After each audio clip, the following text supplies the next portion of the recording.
मित्रांनो, ज्यांच्याकडे job card आहे तर त्याला आता ई केवायसी करायचं आहे मित्रांनो. त्याबाबतची अपडेट व ही ई केवायसी कशी करायची आहे आणि सोबत मित्रांनो याच्यासाठी तुम्हाला डॉक्युमेंट काय काय लागणार आहे, पात्रता काय राहणार आहे आणि ही ई केवायसी कुठे करायची आहे, संपूर्ण जी माहिती आहे आपल्या आज या व्हिडिओमध्ये आपल्याला बघायला भेटणार आहे. तर आपला हा व्हिडिओ शेवटपर्यंत बघायचा आहे आणि अशाच लेटेस्ट अपडेटसाठी आपल्या यूट्यूब चॅनलला मराठी माहितीवाला येथे जाऊन तुम्हाला सबस्क्राईब करून बेल आयकॉनला प्रेस करून ठेवायचा आहे, जेणेकरून तुम्हाला सर्व जे अपडेट आहे त्या व्हिडिओवरती मिळत राहतील. तर मित्रांनो, चला व्हिडिओला सुरुवात करूया. तर मित्रांनो, इथे बघू शकता तुम्ही जॉब कार्डची जी ई केवायसी आहे ही CSC सेंटर मधून पण केले जाते.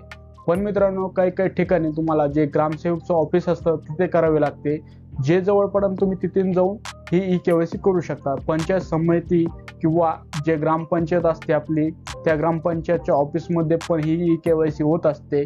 जिल्हा पंचायत ऑफिसमध्ये, ब्लॉक ऑफिसमध्ये आणि मनरेगा जर विभाग असेल तर तिथे पण ही ई केवायसी केल्या जाते. मित्रांनो, तुम्हाला जे जवळ पडेल तिथून तुम्ही करू शकतात. पण एक लक्षात ठेवायचं आहे, स्वतः तुम्ही घर बसल्या तुमच्या मोबाईलवरून ही ई केवायसी करू शकत नाही मित्रांनो. कारण की मित्रांनो, हे जे पोर्टल आहे, जे ऑथोराइज सेंटर आहे त्यांच्याकडेच दिले आहे.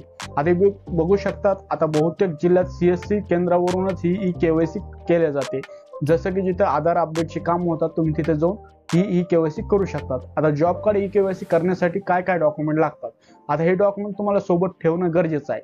जसे की मित्रांनो, आधार कार्ड, जॉब कार्डचा नंबर, तुमच्याकडे जॉब कार्ड असेल तर ते कार्ड जरी घेऊन गेले तरी चालते. एक लक्षात ठेवायचं आहे, आधार कार्डला जो मोबाईल नंबर लिंक आहे हा आवश्यक आहे मित्रांनो. जर लिंक नसेल तर तुम्हाला हे जी केवायसी आहे हे करण्यासाठी प्रॉब्लेम येणार आहे. आता बँक अकाउंटची डिटेल म्हणजेच पासबुक सोबत लागणार आहे.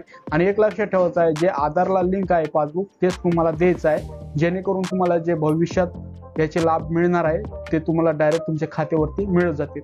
आता बेनिफिशरीचा जो स्वतःचा फोटो आहे तो तुम्हाला इथे लागणार आहे. थोडं खाली आल्यानंतर आता जॉब कार्डला ई केवायसी करण्याची जी प्रोसेस आहे ही थोडक्यात तुम्हाला जाणून घ्यायची आहे, जेणेकरून मित्रांनो तुमच्याकडून कोणतीही चूक न होता ही जी ई केवायसी ती पूर्णपणे 100% सक्सेस होणार आहे.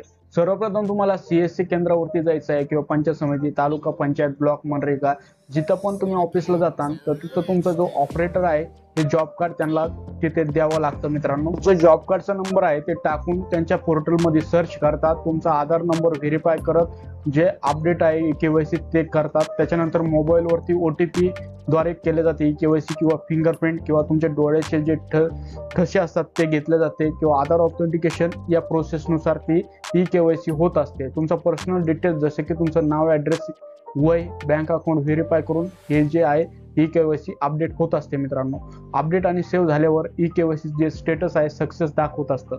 मग काही वेळा पोर्टलवर तुमचा ई केवायसी अप्रूव्ह दिसायला लागतो मित्रांनो, कारण की त्याला थोडाफार 24 घंटे ते 2 दिवसाचा टाइम द्यावा लागतो. त्याच्यानंतर ही जी ई केवायसी आहे तुम्हाला अप्रुव्हल स्टेटसमध्ये बघायला भेटते. आता इम्पॉर्टंट काही पॉईंट आहे मित्रांनो, जसे की मित्रांनो आधार जे फिंगरप्रिंट मॅच न होणे किंवा मोबाईल OTP न येणे, रॉंग डिटेल जी केवायसी मध्ये आहे ती भरणे, अशामुळे तुमची ही केवायसी पेंडिंग राहू शकते. सर्व जी डिटेल आहे तुम्हाला बरोबर व योग्य ही डिटेल तुम्हाला तिथे द्यावी लागते. बँक अकाउंट आणि आधार लिंक हे असणं खूप महत्त्वाचं आहे, त्याच्यामुळे पण तुमची केवायसी थांबू शकते. तर तुमच्या जे आधारला बँक अकाउंट लिंक आहे तेच तुम्हाला तिथे द्यावं लागतं. ही केवायसी जर न झाली मित्रांनो तर तुम्हाला जे मनरेगा जे पेमेंट प्रोसेस आहे ही होत नसते, हे लक्षात ठेवायचं आहे मित्रांनो. तर मित्रांनो, ही काही महत्त्वाची अपडेट होती आजच्या व्हिडिओमध्ये. ही जर अपडेट तुम्हाला आवडली असेल नक्कीच या व्हिडिओला लाईक करा.